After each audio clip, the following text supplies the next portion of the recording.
Welcome to Naresh academy. Union Public service Commission మరియు Andhra Pradesh public service commission group 1 and group 2 సంబంధించి August 23, 2023 తేదీ సంబంధించి Eenadu Sakshi news paper వచ్చిన important articles సమగ్ర విశ్లేషణ తెలుగులో నెంబర్ 1. ప్రధానమంత్రి శ్రీ నరేంద్ర మోదీ 2023 ఆగస్టు 22న జోహన్నెస్బర్గ్ లో ఎన్నో బ్రిక్స్ శిఖర సమ్మేళనం పాలుపంచుకున్నారు. ఆన్సర్ 15వ బ్రిక్స్ సదస్సులో ప్రధానమంత్రి శ్రీ నరేంద్ర మోదీ జోహాన్స్బర్గ్ లోని సమర్ ప్లేస్ లో 2023 ఆగస్టు 22వ తేదీన జరిగిన బ్రిక్స్ లీడర్స్ రిట్రీట్ కార్యక్రమంలో పాలుపంచుకున్నారు. ప్రధానమంత్రి సమర్ ప్లేస్ కు చేరుకోవడంతోనే దక్షిణ ఆఫ్రికా అధ్యక్షుడు మరియు బ్రిక్స్ 15వ శిఖర సమ్మేళనం చైర్మన్ శ్రీ సిరిల్ ఆగస్టు 23, 2023 తేదీ సంబంధించి క్వశ్చన్ నెంబర్ 1. ప్రధానమంత్రి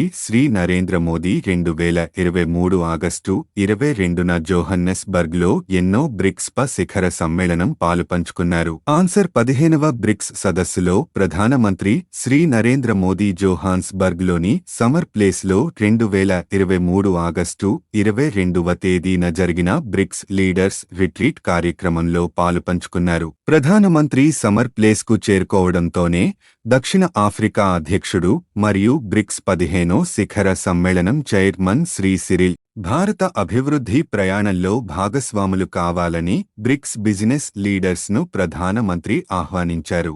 స్థితిస్థాపక సమ్మిళిత సరఫరా గొలుసుల ప్రాముఖ్యతను కోవిడ్ తెలియచెప్పిందని, దీనికోసం పరస్పర విశ్వాస పారదర్శకత అవసరాన్ని కూడా నొక్కి చెప్పిందని ప్రధానమంత్రి పేర్కొన్నారు. బ్రిక్స్ దేశాలన్నీ కలిసి ప్రపంచ సంక్షేమానికి, ముఖ్యంగా గ్లోబల్ సౌత్కు గణనీయంగా దోహదం చేస్తాయని ఆయన స్పష్టం చేశారు. మంగళవారం నుంచి గురువారం వరకు జరిగే బ్రిక్స్ సమావేశాల్లో ప్రధాని పాల్గొంటారు. ఆయనను దక్షిణాఫ్రికా అధ్యక్షుడు సిరిల్ రమఫోసా ఆహ్వానించారు. 2019 తర్వాత ప్రత్యక్షంగా బ్రిక్స్ సదస్సు జరగడం ఇదే తొలిసారి. బ్రిక్స్ సదస్సుకు రష్యా అధ్యక్షుడు పుతిన్ హాజరు కావడం లేదు. బ్రెజిల్, రష్యా, ఇండియా, చైనా, దక్షిణాఫ్రికాల కూటమి అయిన బ్రిక్స్ భేటీకి చైనా అధినేత జిన్సెంగ్, బ్రెజిల్ అధ్యక్షుడు లూయిస్ లూలా డా సిల్వా, భారత ప్రధాని మోదీ, దక్షిణాఫ్రికా అధ్యక్షుడు రమఫోసా హాజరవుతున్నారు. Question number 2. ఆఫ్రికన్ యూనియన్ నుంచి ఇటీవలి తిరుగుబాటు కారణంగా ఏ దేశమును సస్పెన్షన్ చేసినది? Answer Niger. ఆ దేశంలో రాజ్యాంగ ఆదేశాలను ఆఫ్రికన్ యూనియన్ 2002లో Organization of African Unity OAU కి వారసుడిగా ప్రారంభించబడింది. ఆఫ్రికన్ యూనియన్ AU అధికారికంగా జూలై 2002లో దక్షిణాఫ్రికాలోని డర్బన్లో ప్రారంభించబడింది. ఈ సంక్షోభంలో పశ్చిమ ఆఫ్రికా ప్రాంతీయ సమూహం ECOWAS ఉంది. ఇది నైజర్ యొక్క ఎన్నుకోబడిన అధ్యక్షుడు మొహమ్మద్ బజౌమ్ను తిరిగి అధికారంలోకి తీసుకురావడానికి కృషి చేస్తోంది. ECOWAS రాజ్యాంగ క్రమాన్ని పునరుద్ధరించడానికి బలాన్ని ఉపయోగించాలని హెచ్చరించింది. ఇది స్టాండ్ బై ఫోర్స్ యొక్క క్రియాశీలతను ప్రేరేపిస్తుంది. Question number 3. ఏ పవర్ ప్లాంట్లో అణు విపత్తు జరిగిన 12 ఏళ్ల తర్వాత నుంచి జపాన్ నీటిని పసిఫిక్ మహాసముద్రంలోకి విడుదల చేయనుంది? ఆన్సర్ ఫుకుషిమా పవర్ ప్లాంట్ జపాన్లో 2011లో సంభవించిన సునామీ కారణంగా దెబ్బతిన్న ఫుకుషిమా అణు విద్యుత్ కేంద్రంలో పేరుకుపోయిన రేడియో ధార్మిక వ్యర్థ జలాలను గురువారం నుంచి పసిఫిక్ మహాసముద్రంలోకి విడుదల చేయనున్నారు. మంగళవారం జరిగిన కేబినెట్ సమావేశంలో జపాన్ ప్రధాని ఫుమియో కిషిదా ఈ మేరకు నిర్ణయం తీసుకున్నారు. ప్రజల భద్రత, జపాన్ మత్స్య సంపద పరిరక్షణకు అన్ని చర్యలు తీసుకుంటామని ప్రధాని హామీ ఇచ్చారు. వ్యర్థ జలాల విడుదలపై జపాన్తో పాటు బయటి దేశాల్లో కూడా అవగాహన కల్పిస్తామని ఆయన వివరించారు. ఫుకుషిమా అణువిద్యుత్తు కేంద్రం మూసివేసే వరకు ప్రభుత్వం తన ప్రయత్నాలు కొనసాగిస్తుందన్నారు. ఈ ప్లాంటు మూసివేయటానికి వ్యర్థజలాల విడుదల అనివార్యమని పేర్కొన్నారు. ఐరాస పర్యవేక్షక సంస్థ IAEA మాత్రం వ్యర్థ అణు జలాలను సముద్రంలోకి విడుదల చేసేందుకు అనుమతి మంజూరు చేసింది. జపాన్ వద్ద శుద్ధి చేసినట్లు చెబుతున్న 1.34 మిలియన్ టన్నుల అణుజలాలు ఉన్నాయి. వాటిని వివిధ దశల్లో శుద్ధి చేసి రాబోయే 30 ఏళ్లు సముద్రంలోకి విడుదల చేయనున్నారు. ఈ అణు జలాల్లో ట్రీటియం, కార్బన్ ఉంటాయని నిపుణులు హెచ్చరిస్తున్నారు. జపాన్ ఆహార రవాణాను పాక్షికంగా నిలిపివేసిన చైనా ఈ ప్రకటనను తీవ్రంగా విమర్శించింది. హాంకాంగ్ మరియు మకావు 10 జపనీస్ ప్రాంతాల నుండి జల ఉత్పత్తుల దిగుమతులను నిషేధించాయి. మకావు కూరగాయలు మరియు పాల దిగుమతులను కూడా నిషేధించింది. ఈ అణుజలాల కారణంగా మత్స్య సంపదకు డిమాండ్ పడిపోతుందనే అనుమానాలు వ్యక్తమవుతున్నాయి. ముఖ్యంగా చైనా, దక్షిణ కొరియా తదితర దేశాలు వ్యర్థ అణుజలాలను సముద్రంలోకి విడుదల చేయటంపై ఆందోళన వ్యక్తం చేస్తున్నాయి. ఒట్టేప్కో ఆపరేటర్ విడుదలకు ముందు నీటిని పలుచన చేసి ఫిల్టర్ చేయాలని యోచిస్తోంది. ప్రమాదకర స్థాయిల కంటే తక్కువగా ఉన్న ట్రిటియంను మాత్రమే ఉంచుతుంది. సముద్ర పర్యావరణం, ఆహార భద్రత మరియు ప్రజారోగ్య పరిరక్షణకు చైనా ఆందోళన వ్యక్తం చేసింది మరియు ప్రతిజ్ఞ చేస్తుంది. క్వశ్చన్ నెంబర్ 4 ఆధార్ సేవలు అందించే భారత విశిష్ట గుర్తింపు ప్రాధికార సంస్థ యుఏడిఏ తాత్కాలిక చైర్పర్సన్ ఎవరు నియమితులయ్యారు? ఆన్సర్ నీలకంఠ్ మిశ్రా. ఆధార్ చట్టం కింద చైర్పర్సన్ సభ్యులకు 3 ఏళ్ల పదవి లేదా 65 ఏళ్ల వయసు వచ్చే వరకు వీటిల్లో ఏది ముందు అయితే అదే అమల్లోకి వస్తుంది. నీలకంఠ్ మిశ్రా యాక్సిస్ బ్యాంకు ముఖ్య ఆర్థికవేత్తగా ఉన్నారు. యుఏడిఏ తాత్కాలిక సభ్యులుగా ఐఐటి ఢిల్లీ కంప్యూటర్ సైన్స్ విభాగం associate professor Mausam Kotak Mahindra asset management company MD Nilesh Shah ప్రభుత్వం నియమించింది. క్వశ్చన్ నెంబర్ 5 జాతీయ హరిత ట్రైబ్యునల్ ఎన్జిటి చైర్పర్సన్ గా ఎవరు నియమితులయ్యారు? Answer justice Prakash Srivastava. ప్రస్తుతం తాత్కాలిక చైర్పర్సన్ ఉన్న జస్టిస్ సేయో కుమార్ సింగా నుంచి బుధవారం ఈయన బాధ్యతలు స్వీకరించనున్నారు. ఇదివరకు చైర్పర్సన్గా ఉన్న సుప్రీంకోర్టు మాజీ న్యాయమూర్తి జస్టిస్ ఆదర్శ్ కుమార్ గోయల్ పదవీ విరమణ చేయడంతో ఆ స్థానంలో జస్టిస్ సేయో కుమార సంగ్ను జూలై 6న తాత్కాలిక చైర్పర్సన్గా నియమించారు.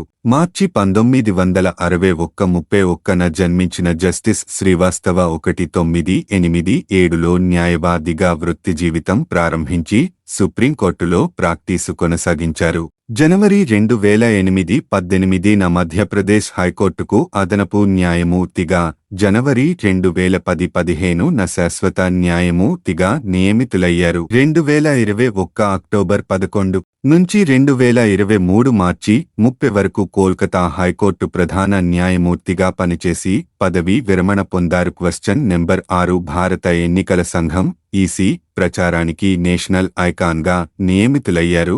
ఆన్సర్ దిగ్గజ మాజీ క్రికెటర్ సచిన్ తెందుల్కర్. ఈ మేరకు ఉభయుల మధ్య బుధవారం అవగాహన ఒప్పందం కుదరనుంది. ఓటర్లు పెద్ద ఎత్తున ఎన్నికల ప్రక్రియలో పాల్గొని తమ ఓటు హక్కు వినియోగించుకునేలా సచిన్ అవగాహన కల్పించనున్నారు. ఎన్నికల్లో ఓటింగు శాతం పెంచేందుకు ఈసీతో కలిసి సచిన్ సంయుక్తంగా కృషి చేసే ఈ ఒప్పందం 3 ఏళ్లపాటు అమలులో ఉంటుంది. ముఖ్యంగా పట్టణ ప్రాంత ప్రజలు, యువత ఓటింగుపై నిర్లక్ష్యం చూపుతున్నందున వారిలో అవగాహన కల్పించేందుకు చర్యలు తీసుకుంటారు. సచిన్ ప్రచారంతో రాబోయే అసెంబ్లీ, సార్వత్రిక ఎన్నికల ప్రక్రియలో యువత ఎక్కువగా పాల్గొనేందుకు అవకాశం ఉంటుందని ఈసీ అభిప్రాయపడింది. 2019 లోక్సభ ఎన్నికల్లో ఎస్ ధోని, అమీర్ ఖాన్, మేరీ కోమ్ నేషనల్ ఐకాన్స్గా వ్యవహరించారు.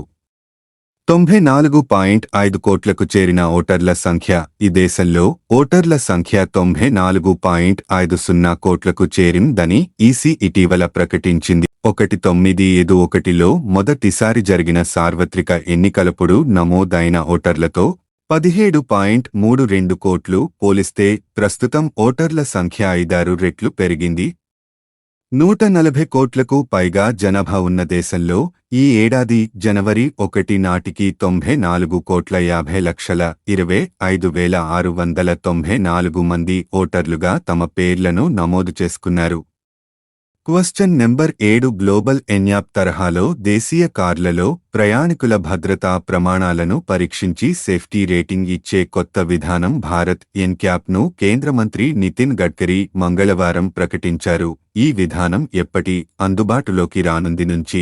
ఆన్సర్ అక్టోబరు 1 నుంచి గ్లోబల్ ఎన్యాప్ తరహాలో దేశీయ కార్లలో కుల భద్రతా ప్రమాణాలను పరీక్షించి సేఫ్టీ రేటింగ్ ఇచ్చే కొత్త విధానం భారత్ ఎన్క్యాప్ను కేంద్ర మంత్రి నితిన్ గడ్కరీ మంగళవారం ప్రకటించారు. భారత్ ఎన్క్యాప్ లోగోతో పాటు స్టిక్కర్ను విడుదల చేశారు. 3.5 టన్నుల వరకు మోటారు వాహనాలకు రోడ్డు భద్రతా ప్రమాణాలను మెరుగుపరిచే ఉద్దేశంతో దీన్ని తీసుకొస్తున్నట్లు పేర్కొన్నారు. దేశంలో ప్రధానంగా 2 సవాళ్లు ఉన్నాయని, అందులో ఒకటి రోడ్డు ప్రమాదాలు కాగా మరొకటి వాయు కాలుష్యమని తెలిపారు.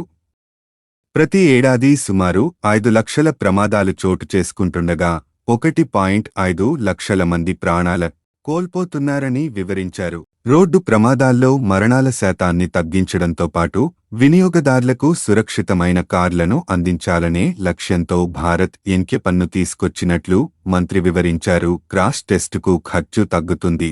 గతంలో కార్ల సేఫ్టీ పరీక్షలకు అవసరమైన గ్లోబల్ ఎన్క్యాప్ క్రాష్ టెస్ట్ కోసం దేశీయ వాహన కంపెనీలు విదేశాల్లో రూ. 2.50 కోట్ల మేర ఖర్చు చేసేవి. ప్రస్తుతం దేశీయంగా ఈ విధానం రూ. 60 లక్షలకే అందుబాటులోకి వచ్చింది.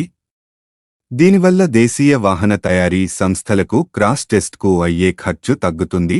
విద్యుత్ వాహనాలకు సైతం అక్టోబరు 1 నుంచి ఈ విధానం అందుబాటులోకి రానుంది. ఇందులో ఫ్రంట్ ఇంపాక్ట్ టెస్ట్, కారు ముందు సైడ్ ఇంపాక్ట్ టెస్ట్, కారు కుడి లేదా ఎడమ వైపు side pole impact టెస్టులుంటాయి.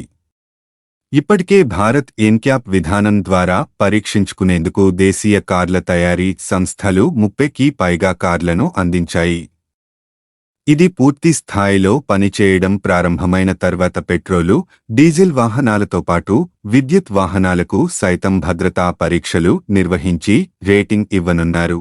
Question number 8 మన దేశ పౌరసత్వం వదిలేస్తున్న వారి తొలి ప్రాధాన్య దేశంగా ఏ దేశం నిలుస్తోంది? Answer America. భారత పౌరసత్వాన్ని వదిలేసి విదేశాల్లో శాశ్వతంగా స్థిరపడుతున్న భారతీయుల సంఖ్య క్రమంగా పెరుగుతోంది. మన దేశ పౌరసత్వం వదిలేస్తున్న వారి తొలి ప్రాధాన్య దేశంగా అమెరికా నిలుస్తోంది. ఆ తర్వాత Canada, Australia, United Kingdom, UK లో స్థిరపడటానికి మనవాళ్లు ఇష్టపడుతున్నారు. భారత పౌరసత్వం త్యజిస్తున్న వారి సంఖ్య 2011 నుంచి క్రమంగా పెరుగుతూ వచ్చి కోవిడ్ కారణంగా 2020-2021లో కాస్త నెమ్మదించింది. ఆ తర్వాత 2022లో మాత్రం రికార్డు స్థాయిలో భారతీయులు తమ పౌరసత్వాన్ని వదులుకున్నారని భారత విదేశాంగ శాఖ నివేదిక వెల్లడించింది. నివేదికలోని ప్రధాన అంశాలు: 2011 నుంచి జూన్ 2023 నాటికి ఏకంగా 1.75 కోట్ల మంది భారతీయులు తమ భారత పౌరసత్వాన్ని స్వచ్ఛందంగా వదులుకున్నారు.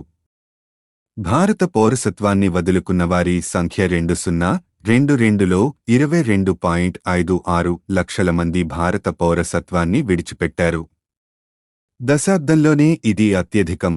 గడిచిన దశాబ్దంలో భారత పౌరసత్వాన్ని వదులుకున్న వారు 165 దేశాల్లో కొత్తగా పౌరసత్వం పొందారు. వారిలో అత్యధికంగా 40% మంది అమెరికా పౌరులుగా మారారు. భారత పౌరసత్వాన్ని వదిలేసిన వారు గత 5 ఏళ్లలో 2,442 మంది చైనా పౌరసత్వాన్ని, 128 మంది నేపాల్ పౌరసత్వాన్ని, 106 మంది శ్రీలంక పౌరసత్వాన్ని తీసుకోగా 69 మంది పాకిస్తాన్ పౌరసత్వాన్ని కూడా పొందారు. క్వశ్చన్ నెంబర్ 9 డిజిటల్ చెల్లింపుల విలువ పరిమాణంలో మొదటి స్థానంలో ఉన్న రాష్ట్రం ఏది? ఆన్సర్ ఆంధ్రప్రదేశ్. డిజిటల్ చెల్లింపుల విలువ పరిమాణంలో 90% వాటా దేశంలో టాప్ 15 రాష్ట్రాలదేనని State Bank of India (SBI) research నివేదిక స్పష్టం చేసింది. ఈ రాష్ట్రాల్లో ఆంధ్రప్రదేశ్ మొదటి స్థానంలో ఉండగా మహారాష్ట్ర, తెలంగాణ, కర్ణాటక తర్వాత స్థానాల్లో ఉన్నాయని పేర్కొంది.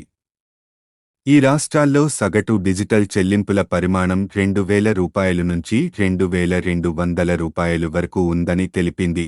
ఏపీ, మహారాష్ట్ర, తెలంగాణ, కర్ణాటక తర్వాత అత్యధికంగా డిజిటల్ చెల్లింపులు జరిగిన రాష్ట్రాల్లో ఉత్తరప్రదేశ్, రాజస్థాన్, తమిళనాడు, బీహార్, పశ్చిమ బెంగాల్ ఉన్నాయి.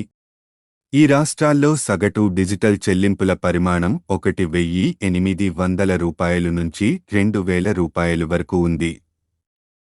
వీటి తర్వాత ఒడిశా, కేరళ, మధ్యప్రదేశ్, గుజరాత్, అసోం, హర్యానాల్లో డిజిటల్ చెల్లింపుల పరిమాణం 1,600 రూపాయలు నుంచి 1,800 రూపాయలు వరకు ఉన్నట్లు నివేదిక వెల్లడించింది.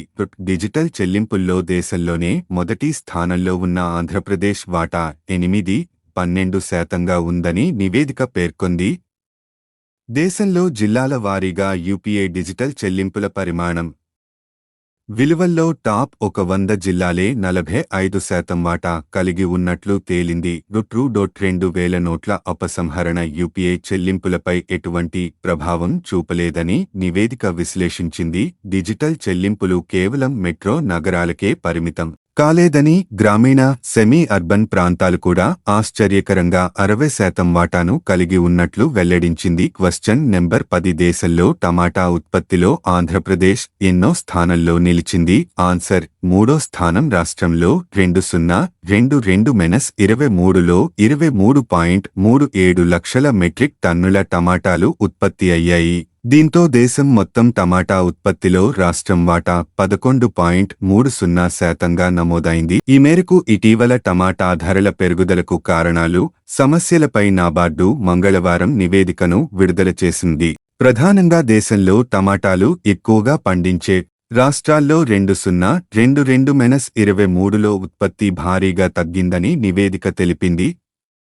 అయితే ఇందుకు భిన్నంగా ఆంధ్రప్రదేశ్లో మాత్రం అంతకు ముందు ఆర్థిక ఏడాదితో పోల్చితే 2022-28లో 1.50% వృద్ధి నమోదైందని వెల్లడించింది. ఈ రాష్ట్రాల్లో ఉత్పత్తి తగ్గడమే కారణం. ప్రధానంగా టమాల ధరల పెరుగుదలకు గుజరాత్, తమిళనాడు, ఛత్తీస్గఢ్, మహారాష్ట్రల్లో ఉత్పత్తి గణనీయంగా తగ్గడమేనని నాబార్డు తెలిపింది. దీంతో పాటు మేలో అకాల వర్షాలు, జూన్లో వర్షాలు, వడగండ్ల వానలకు పంట దెబ్బతిందని వివరించింది. ఆగస్టు 22, 2023 తేదీ సంబంధించి ప్రాక్టీస్ క్వశ్చన్. ఐఐటి ఢిల్లీ తొలి క్యాంపస్ను విదేశాల్లోని ఏ నగరంలో ఏర్పాటు చేసేందుకు ఇటీవల ఓ ఒప్పందం జరిగింది? Answer: Abu Dhabi. ఆగస్టు 23, 2023 తేదీ సంబంధించి ప్రాక్టీస్ క్వశ్చన్. భారత్ పూర్తి స్వదేశీ పరిజ్ఞానంతో తయారు చేసిన మొదటి 700 మెగావాట్ల అణు రియాక్టర్ 2023 జూలైలో ఏ రాష్ట్రంలోని కాక్రపార్ అణు విద్యుత్ కేంద్రంలో ఉత్పత్తిని ప్రారంభించింది?